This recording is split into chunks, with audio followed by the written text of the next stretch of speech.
ko gusto agawin yung posisyon ni Bongbong Marcos. Gusto ko makita ng taong bayan hanggang sa dulo kung gaano walang hiya si BBM. Actually, VP Sara, hindi naman kailangan na umabot pa hanggang dulo or hanggang 2028 para lang ma-expose or makita ng taong bayan kung gaano kawalang hiya itong si BBM. Hindi na kailangan. Remember, pagkaupo pa lang ni Bangag, ang una niyang tinagpas is yung PACC ni Greco Bellica. Okay? Sinimulan to under PRRD's term, 2018 yata, tapos natapos ito ng 21-22. Correct me if I am wrong. PACC stands for Philippine Anti-Corruption Commission. Tama ba ako? Yan ang una niyang tinagpas eh. Anti-Corruption Commission eh.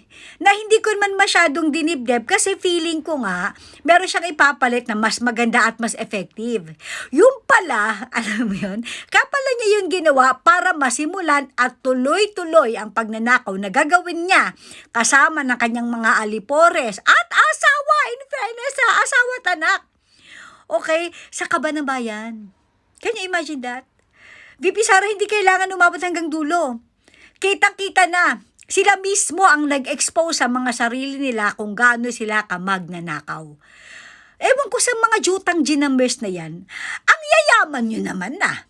Sa dami ng kinurakot ng tatay mo, alam mo yun, hanggang mamatay ang kaapu-apuhan mo, hindi pa rin kayo maghihirap.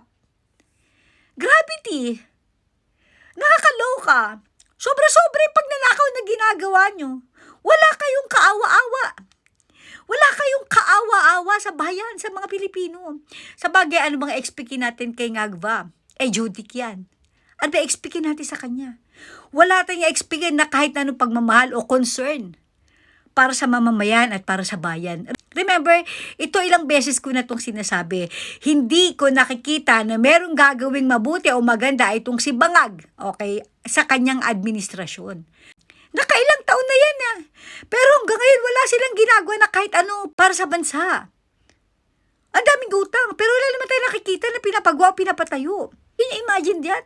Maya't maya, kaliwat kanan, korupsyon ang nakikita natin sa administrasyong ito, wala nang iba. My God! Tapos yung approval and trust rating ni Ngagva, kaya hindi tumataas-taas eh. Pababa lang. Kasi grabe naman talaga yung kagarapalan ng taong ito. Sobra ang kawalang hiyaan ng lolo mo. May gulay. Anyway, ano man na mangyari, tama lang din naman na idaan sa tamang proseso, sa legal na proseso. Kasi ganyan naman ang mga Duterte, lagi na sa tamang proseso. Ano man na mangyari kay Bangag, mategi ito, ma-overdose, o kung ano man, nasa konstitusyon.